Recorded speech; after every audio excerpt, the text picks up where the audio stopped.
Je travaille au musée de la photographie, qui est situé à Bièvre dans le nord de l'Essonne et qui est un musée départemental depuis le milieu des années 90. Je suis chargée de gérer la collection de photographies, c'est-à-dire que je m'occupe de l'inventorier, de la conditionner, de la faire nettoyer. Et une fois que ces objets sont nettoyés, nous les faisons numériser pour pouvoir à la fois les exploiter pour nos expositions, mais également pour les mettre en ligne sur notre site, enfin pour de multiples usages.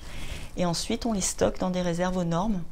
Et donc mon travail est de suivre le parcours de ces objets jusqu'à leur acquisition, depuis leur acquisition jusqu'à leur mise en réserve en fait. Une grosse partie des activités du musée, c'est de faire ce qu'on appelle de l'éducation à l'image, c'est-à-dire de leur expliquer qu'une photo, c'est pas une simple photo, qu'elle a beaucoup de sens, notamment dans la manière dont vous la prenez. C'est en général, vous vous mettez en valeur, vous faites pas une photo moche, vous choisissez un cadrage, une lumière, un environnement, les personnes qui sont dessus.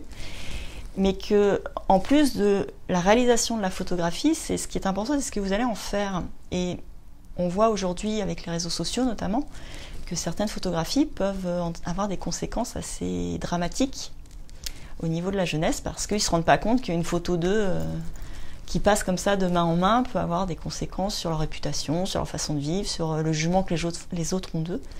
Et du coup, cette partie éducation à l'image est assez importante au musée. Je suis super passionnée par ce que je fais. Et je suis super passionnée. Je suis passionnée par le fait de travailler pour un musée, de travailler pour le milieu culturel, de travailler pour un public, et encore plus pour un public d'enfants.